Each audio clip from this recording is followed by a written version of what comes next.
Hospital port as pride and dignity. Stop the New World Order. Welcome to Panwo TV. I'm in Milton Keynes still. I'm now in one of the underpasses, these subways that run under the roads, which carry the pavements beneath the roads.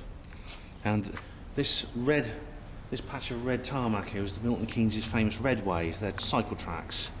Milton Keynes is a very cyclist-friendly city and a pedestrian-friendly city.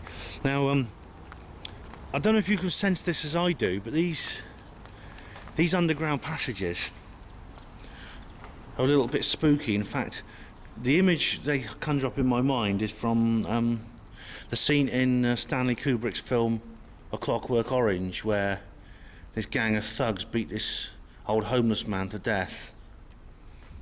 And these underground passages do remind me very much of the scene in that film. Stanley Kubrick, of course, was the director of Eyes Wide Shut, so he's no stranger to Illuminati-related subjects. I'm just going to now head out of this Stygian, Lovecraftian meta hell and go out into the sunshine again, because it's a lovely day. It's the I bet Slaxo is right now shooting his own film in the little woods near where he lives, going, what a lovely day it is today, I must say. Absolutely beautiful. I'm going to show you something different, because there's no woods around here. Well, there's sort of like little trees and gardens and things, there's no real woods. But I'll just show you something, because this area here is the official centre of Milton Keynes. And as I say, this road all the way along here is called Midsummer Boulevard. I'll show you the map in a second. And This is the official centre of the city here, the town. This big green circle. I don't know what that means. Maybe Alice can tell me more.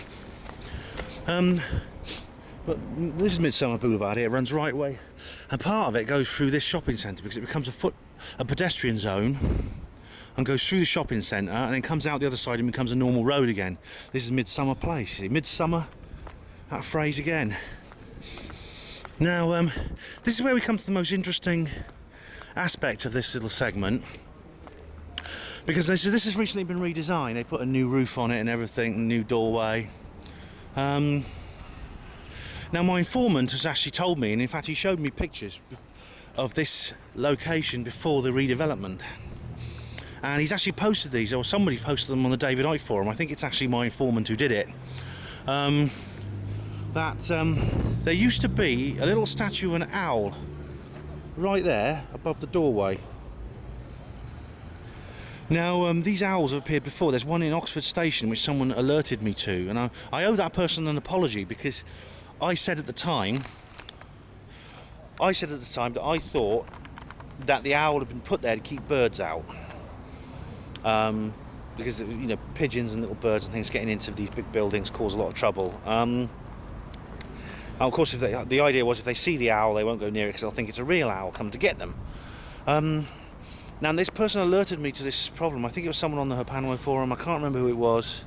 Someone alerted me to the presence of this owl statue in Oxford Station, and I actually sort of like kind of debunked what they said, because I gave that reason that I've just given. Having thought it over, it doesn't quite make sense. Maybe if it was a statue of a hawk, perhaps, or a falcon, or some kind of daylight bird of prey, then yes. But owls are nocturnal creatures. They hunt at night, and I think correct me if I'm wrong here. I'm not a bird watcher. I'm not an expert ornithologist, as the official word is for a bird watcher, or twitcher, to use the slang term. But if you are, please correct me if I'm wrong. Owls are nocturnal hunters, and they tend to take mice and voles and shrews and things like that. Not birds, because other birds tend to be daytime flyers. Now, the interesting thing about owls is that owl symbolism comes up again and again and again. I mean, we've had this with Bohemian Grove. You know, is the classic example, because Bohemian Grove is a sort of like centre for the Illuminati. This sort of camp where they make all the rich and famous gather, and they have these little summer camps every July or something in these woods, and they do these sacrifices, these giant stone owls. Now, owl symbolism occurs in the street plan of Washington DC, as several people have noted, but it's peculiar that it appears sometimes elsewhere as well, and this leads many researchers to speculate that perhaps the owl is a symbol of the Illuminati.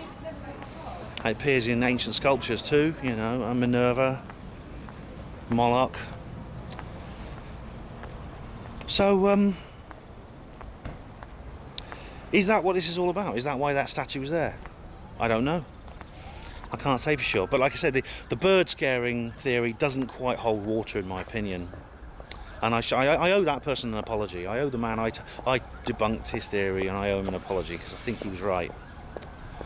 In a sense, you know, the owl is a good symbol for the Illuminati, because it has 360-degree vision. It can see in the dark, so it's all-seeing, like the all-seeing eye at the top of the pyramid. It is a predator. It hunts and kills. It's a fly-by-night operator, literally. And it's very stealthy, it's very quiet. You don't hear it as it comes towards you. It's a natural stealth aircraft, in other words.